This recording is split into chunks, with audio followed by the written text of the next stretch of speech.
எப்படி இருக்கீங்க my dear Bkbytees? Hope நீங்க எல்லாருமே ரொம்ப நல்லா இருக்கீங்க அப்படின்னு தான் நான் நினைக்கிறேன். இவர் தான் முச்சாத் பீடா கடைக்காரர். இவரு சவுத் பாம்பேல பீடா விக்கிறதுக்கு மெர்சிடிஸ் பென்ஸ்ல வருவாரு. இவரு ஸ்வாதி பான் பந்தரோட ஓனர் ஜெய் நாராயண் நாக். இவரோட நெட்வொர்க் கிட்டத்தட்ட 2 கோடி ரூபாய். அப்புறம் இன்னொரு பான்வாலாவான மெஹுல் பட்டேல், இவரை எல்லாருக்குமே தெரிஞ்சிருக்க வாய்ப்பு இருக்கு. இவரு யூடியூப்லயும் ரொம்பவே ஃபேமஸ். இவரோட நெட்வொர்க் மட்டும் கிட்டத்தட்ட 21 கோடி ரூபாய். இந்தியால அதுலயும் முக்கியமா யூபியில இருக்கிற பீடா கடைக்காரங்க எல்லாருமே கோடிக்கணக்கில் சம்பாதிக்கிறாங்க. யூபியில கான்பூர் ஸ்டேட்ல மட்டும் டைம்ஸ் ஆஃப் இந்தியாவின் படி 250 பீடாக்காரங்களுக்கும் மேலான பீடாக்காரர்கள் கோடிக்கணக்கில் சம்பாதிக்கிறாங்க. அதனாலதான் மகாராஷ்டிராவோட கவர்னர் ரமேஷ் அவர்கள் பீடா விக்கிறவங்க கூட சம்பாதிக்கிறாங்க. ஆனா கிராஜுவேட் யூத் வேலை இல்லாம உட்கார்ந்து இருக்காங்க. ஏன்னா அவங்களுக்கு இந்த மாதிரி வேலையெல்லாம் ஒரு சின்ன வேலையா தெரியுது அப்படின்னு சொன்னாரு. இது இந்தியா முழுவதுமே பேசப்பட்டுச்சு. இந்தியாவோட யூத் எல்லாருமே அவங்க படிச்ச படிப்புக்கு வேலை செய்யாம பீடா விக்கணுமா அப்படின்னு கேட்க ஆரம்பிச்சாங்க.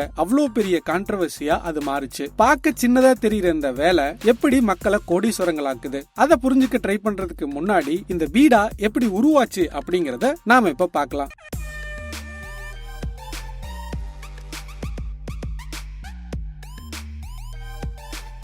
கற்றோருக்கு செல்லுமிடமெல்லாம் சிறப்பு. நான் உங்க பிகே, இது நம்ம Bkbytes.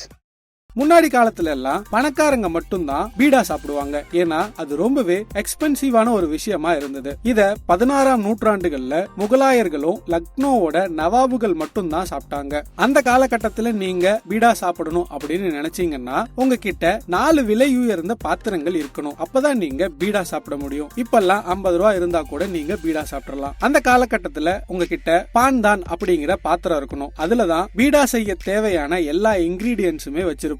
இந்த பாத்திரம் வெள்ளி, செம்பு இல்லனா வெண்கலம் இந்த மாதிரியான மெட்டல்களால செய்யப்பட்டிருக்கும். 2வது பாத்திரம் நாகர்தான். இதுலதான் நல்லா கிளீன் பண்ணப்பட்ட வெற்றிலைகள் வைக்கப்பட்டிருக்கும். 3வது காஷ்தான். இது ஒரு ட்ரே மாதிரியான ஒரு தட்டு. இந்த தட்டுல தான் பீடாவை நீங்க பரிமாறணும். கடைசி பாத்திரம் புகால் தான். இதுலதான் நீங்க சாப்பிட்ட பானை துப்ப முடியும். மத்த எதுலயும் நீங்க துப்ப கூடாது. இந்த 4 பாத்திரங்க இருந்தாதான் நீங்க பீடாவை சர்வ் பண்ண கூட முடியும். சாப்பிடுறது அடுத்த விஷயம். இதுக்கும் ஒரு ப்ரொசீஜர் இருக்கு. முதல்ல கெஸ்ட் இல்லனா தெரிஞ்சவங்க உங்க வீட்டுக்கு வராங்க அப்படின்னா காஸ்தான்ல நீங்க பீடாவை சர்வ் பண்ணணும். அத அவங்க மரியாதையோட வாங்கணும். மரியாதை குறைவா அதை வாங்கக்கூடாது. அதுக்கப்புறமா அந்த பானை வாயில போட்ட உடனே மெல்லக்கூடாது. வாயில கொஞ்ச நேரம் ஒதுக்கி வச்சு அது சாஃப்ட் ஆகுற வரைக்கும் நீங்க வெயிட் பண்ணணும். கடைசியா நீங்க பீடாவை சாப்பிட்டு வர சலைவாவை உகால்தான்ல தான் துப்பணும். துப்பும் போது மறக்காம வாயில கை வச்சுக்கணும். அப்புறம் ஒரு முக்கியமான விஷயம், துப்புற சத்தம் வரவே கூடாது. அந்த காலகட்டங்கள்ல பீடா டபாக்கோ கிடையாது. அதனால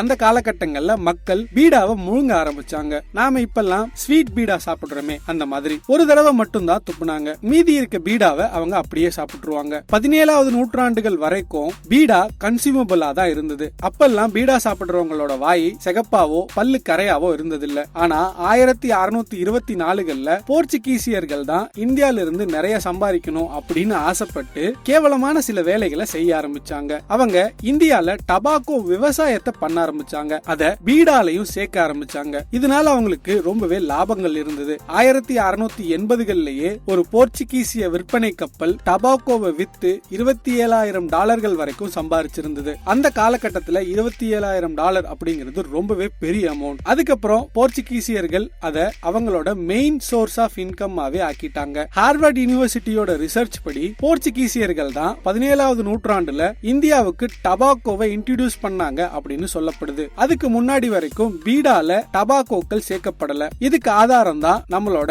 பாபர்நாமா அப்படின்னு சொல்லப்படுற முகலாயர்களோட மன்னரான பாபரோட ஆட்டோபயோகிராபிக் புக்ல நம்மளால பார்க்க முடியுது. அதே மாதிரி போர்ச்சுகீசியரோட பிசிஷியன் அண்ட் ஹெர்பலிஸ்டான கரிகா பப்ளிஷ் பண்ண ஒரு புக்லயும் இத பத்தி சொல்லிருக்காங்க. இவங்க 2 பேரோட புக்லயுமே அந்த காலகட்டத்துல பீடால டபாக்கோ இருந்ததில்ல அப்படிங்கிறது ப்ரூவ் ஆகுது. பீடால யூஸ் பண்ணப்படுற 30 இன்கிரீடியன்ட்ஸ்ல வெற்றிலை மட்டும்தான் கேன்சரை உண்டாக்கக்கூடிய ஒரு பொருள். அதுவும் ஹை டோஸ் அதுலதான் இருந்தது. மீதி இருக்கிற எல்லாமே லோ டோஸ் தான். நான் முதல்லயே சொன்ன மாதிரி 17வது நூற்றாண்டுகள்ல தான் பீடால டபாக்கோவை பயன்படுத்த ஆரம்பிச்சாங்க.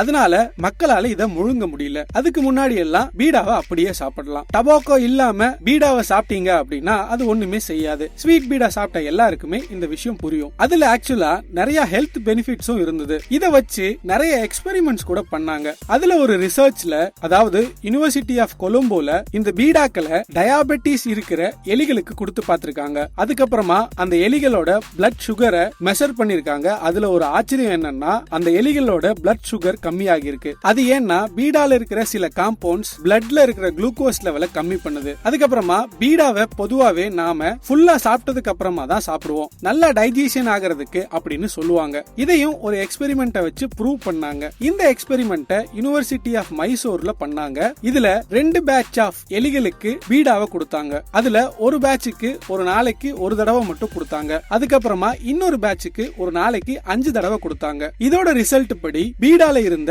தயமின், நயாசின், ரிபோஃப்ளேவின் அண்ட் கேட்டனின் இதெல்லாம் விட்டமின் பி வகையை சார்ந்தது. இது எல்லாமே டைஜஷனை இம்ப்ரூவும் பண்ணும். இந்த எல்லா விஷயமும் அந்த எலிகளுக்கு இம்ப்ரூவ் ஆகியிருந்தது. இன்னைக்கு காலகட்டப்படி இந்தியால டபாக்கோ சேர்க்கப்பட்ட பீடாவா இருந்தாலும் சரி, ஸ்வீட் சேர்க்கப்பட்ட பீடாவா இருந்தாலும் சரி, மக்கள் விரும்பி சாப்பிடுறாங்க. இப்ப நீங்க யோசிக்கலாம், எப்படி ஒரு பீடா கடைக்காரர் கோடிக்கணக்கில் சம்பாதிக்க முடியும்? ஒரு பீடாவோட விலை 20, 30 இல்லாட்டி 50 ரூபா இருக்குமா? அதுல இருந்து எப்படி கோடிக்கணக்கில் சம்பாதிக்க முடியும்? நாம வெறும் ஒரு ஆவரேஜ் கணக்கு பார்ப்போம். யுவர் ஸ்டோரி அப்படிங்கிற ஒரு நியூஸ்ல இருந்து ஆர் ஸ்ரீனிவாசன் அப்படிங்கிற ரிப்போர்ட்டர் ஒருத்தர் ஸ்வாதி பான்பந்தரோட ஓனரான ஜெய் நாராயண் நாக் கிட்ட போய் இன்டர்வியூ எடுத்தாரு. இந்த ஜெய் நாராயணன் நாக் கிட்ட 5 பீடா கடை இருக்கு. இந்த ஸ்ரீனிவாசன் அவரோட வெறும் ஒரு பீடா கடையோட சேல்ஸ் மட்டும் அப்சர்வ் பண்றாரு. அவரு ரொம்பவே ஆச்சரியப்படுறாரு. இந்த கடையில காலையில 11 மணில இருந்து மிட் நைட் 12 மணி வரைக்கும் வியாபாரங்கள் நடக்குது. அதுலயும் ஒரு மணி நேரத்துல 200ல இருந்து 300 பீடா வரைக்கும் விக்குது. இதுபடி ஒரு நாளைக்கு 2000 பீடாக்கள் அவர் விக்கிறாரு. 5 கடையில கணக்கு போட்டா 10,000 பீடா. அப்போ